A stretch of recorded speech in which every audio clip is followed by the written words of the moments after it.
Jai Gurudev tout le monde. Waouh, ça fait déjà 2 ans que Bhagavan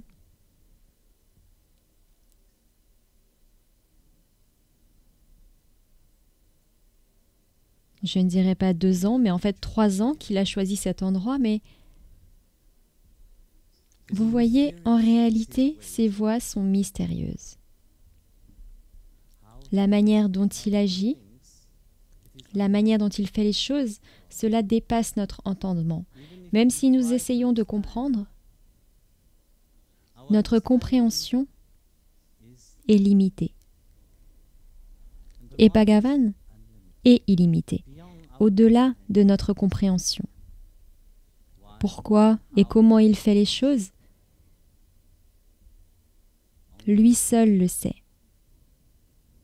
Ce que nous devons faire, c'est simplement, comme le dit le Shabad, de chanter son nom sans cesse, de manière continue.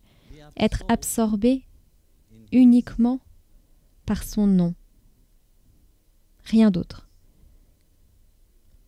La question est, faisons-nous quelque chose? Moi, je et mien disent toujours, oui, je fais ceci, je fais cela. Imaginez que Bhagavan souhaite que vous ne puissiez pas le faire. Pensez-vous que vous serez capable de faire quoi que ce soit? Qui a le pouvoir? Avez-vous le pouvoir? Et pourtant notre ego dit, oui, oui, j'ai le pouvoir, je peux faire ceci, je peux faire cela. En réalité, non, nous ne pouvons rien faire. S'il enlève la vie de votre corps, s'il souhaite que votre vie s'éteigne, s'il souhaite qu'il n'y ait plus d'énergie dans votre corps, pensez-vous pouvoir faire quoi que ce soit? Non, vous ne pourrez rien faire à ce moment-là, absolument rien. Comme le dit le Ramcharitmanas, une feuille ne peut bouger si Ram ne le veut pas. Si Bhagavan ne le veut pas, vous ne pourrez rien faire. Tout se passe uniquement selon sa volonté. Mais nous oublions cela très vite. Dans notre vie quotidienne, surtout de nos jours dans le monde, c'est facile d'oublier. Je ne parle pas des dévots, je parle des gens normaux. Notre ego devient si grand que je, moi et mien, je fais ceci, ce sont mes choses, c'est pour moi. Dans le Bhagavad, il y avait un roi qui voulait conquérir la terre-mère. Roi après tout, je crois, non? Bhumi Devi s'est moquée de lui et a dit « Sais-tu combien j'en ai vu des comme toi? Beaucoup d'entre vous ont voulu me conquérir. Ils ont tous disparu. » Pouvoir limité, compréhension limitée. Et c'est ce que nous voyons dans le monde. Nous voyons l'ego, tout le monde veut le « je, moi, mien ». Quand vous êtes amoureux, vous pensez « oh oui, je suis le seul à être amoureux, c'est la seule personne qui soit belle qui soit à mes côtés, personne d'autre ». Savez-vous combien de milliards de personnes avant vous ont vu la même chose? Depuis le début de la création, ils pensent tous qu'ils sont spéciaux dans leur amour. Tout le monde pense être spécial. Il n'y en a qu'un qui soit spécial, c'est seulement lui qui est assis là. Et c'est celui qui est assis là qui est également assis à l'intérieur de vous. C'est pourquoi vous êtes spécial, parce que lui est assis à l'intérieur. Lorsque vous aimez, en réalité, c'est l'amour lui-même qui se reflète, car il est à l'intérieur de vous, vous aimez celui qui est à l'intérieur, sans quoi vous ne pouvez pas aimer. Vous voyez, partout où il y a de l'amour, tout se transforme, tout change.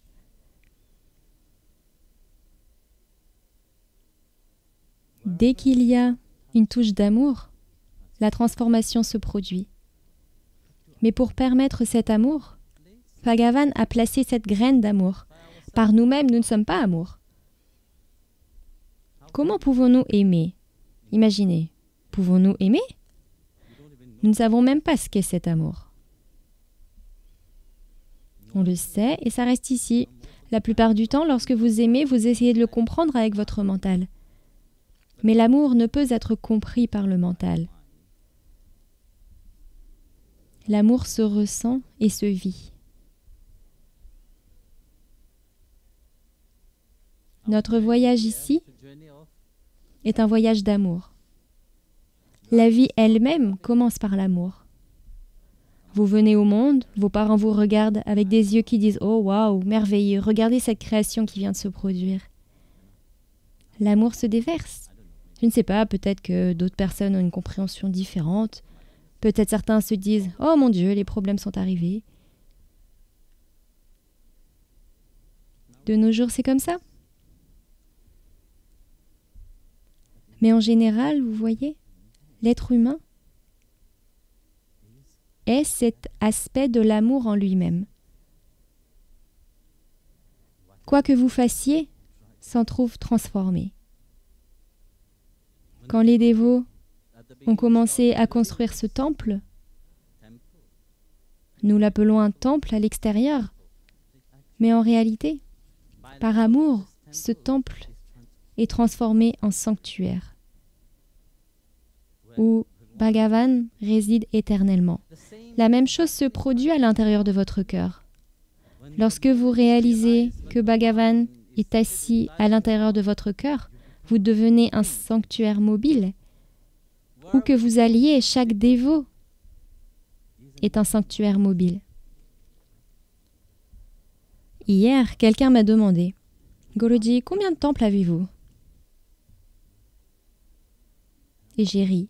J'ai répondu « Le cœur de chaque dévot est un temple. » C'est très difficile à dire. Chaque maison, quand vous y entrez, hier je suis allée rendre visite à des dévots dans leur maison. Je devrais plutôt dire le foyer des dévots, car lorsque la maison est touchée par l'amour, la maison devient un foyer, et un foyer pour tout le monde. Quand vous entrez dans le foyer de chaque dévot, vous voyez que ce n'est pas une maison. Une maison est pour les gens normaux, vous savez, qui n'ont pas de bhakti, qui n'ont pas d'amour dans leur cœur. Mais quand vous allez dans la maison d'un dévot, vous voyez, vous ressentez l'amour. Hier, en visitant le foyer d'un dévot, je lui ai demandé « Où est le temple ici? Où est ton endroit pour le puja ?» Puis j'ai dit « Ah, mais en fait toute ta maison est un temple. Partout où tu regardes se trouve un rappel du divin. Il en va de même pour ce sanctuaire. Bhagavan est ici, non pas pour une seule personne, mais pour tout le monde.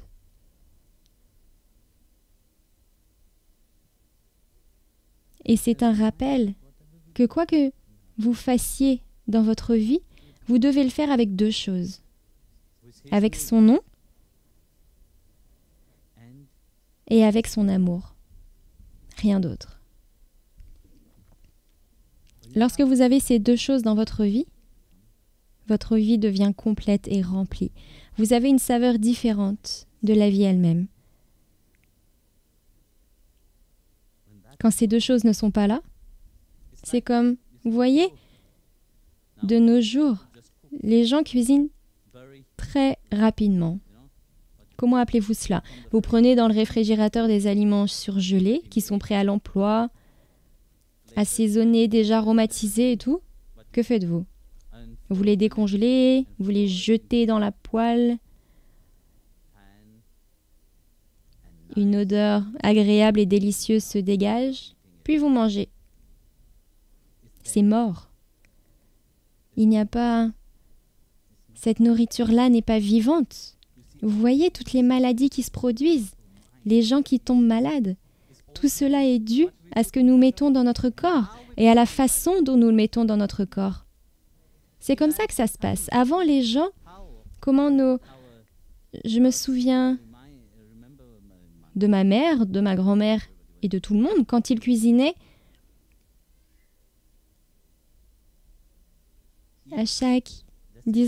quand elle faisait des chapatis, elle prenait le nom de Dieu.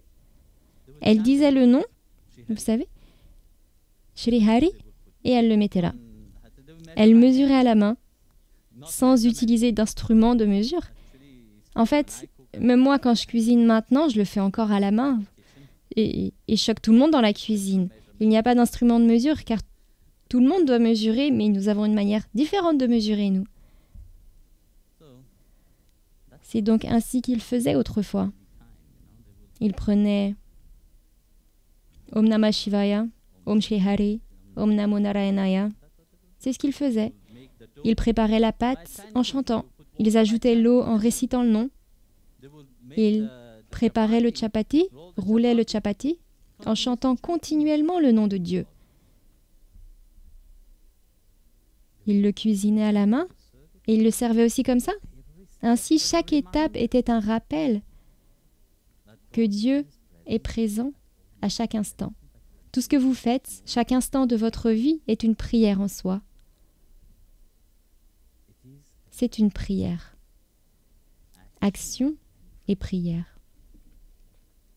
Je ne vous ai pas dit que parce que vous me vénérez, vous devez rester assis et ne rien faire. Bhagavan n'a pas dit ça.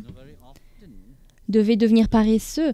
Très souvent, la façon de penser moderne, le New Age, parce qu'ils n'ont pas une compréhension de base de ce qu'est vraiment la spiritualité, ils pensent que, ah oui, quand je deviens spirituel, je dois quitter mon travail, je dois tout quitter, je dois rester assis, sans rien faire, et Dieu va tomber du ciel sur mes genoux, juste là. Mais ça n'arrivera pas. Dieu ne vient pas aux paresseux. Il fuit les paresseux. Et beaucoup de gens pensent ainsi. Vous voyez, quand ils deviennent spirituels, « Oh, je suis spirituel », ils ont une étiquette sur leur front. Maintenant, j'ai un tampon. Oui, vous avez le tampon des pieds de lotus de chez Harry sur vous, mais cela ne veut pas dire que vous deviez rester assis à ne rien faire. En fait, lorsque vous vous consacrez, c'est à ce moment-là que vous travaillez vraiment. Que vous travaillez pour Dieu. Chaque action doit être un rappel de lui. Et dans votre cœur, son amour doit briller à travers vous. Dans votre foyer, c'est cela qui fait de votre maison un foyer. C'est cet amour. Sans cela, ce n'est qu'une maison, ce n'est qu'un bâtiment. Vous pouvez construire des palais, vous pouvez construire de grands manoirs. Mais s'il n'y a pas d'amour dedans, c'est vide. Swami Tulsidas disait que c'était un petit temple ici, et Tejal Mataji a répondu « Non, ce n'est pas le cas. Ce n'est pas une question de taille, vous voyez, vous pouvez avoir un grand et magnifique temple, mais s'il n'y a pas d'amour à l'intérieur, ce n'est qu'un musée, rien d'autre. Ce n'est qu'un bâtiment.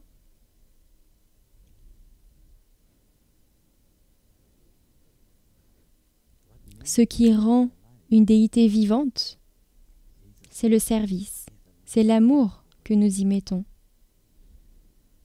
Et c'est pour cette raison que c'est un sanctuaire. C'est le foyer de tout le monde. Que vous soyez Vaishnava ou non, que vous soyez croyant ou non, il accueille tout le monde,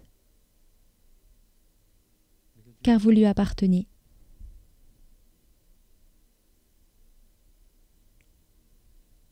Alors, mettez ces deux choses dans votre vie à tout moment. L'amour et son nom. Et l'amour et son nom vous font débarrasser de quelque chose? Non, débarrassez-vous d'abord de votre paresse. Si vous vous débarrassez de votre paresse, l'ego s'enfuira. Parce que vous n'avez rien d'autre. Vous êtes assis là à penser à moi, je. L'ego va grandir, n'est-ce pas? Mais quand vous êtes occupé, vous n'avez pas le temps de penser à l'ego. Donc, juste ces deux choses. Jai Gurudev tout le monde.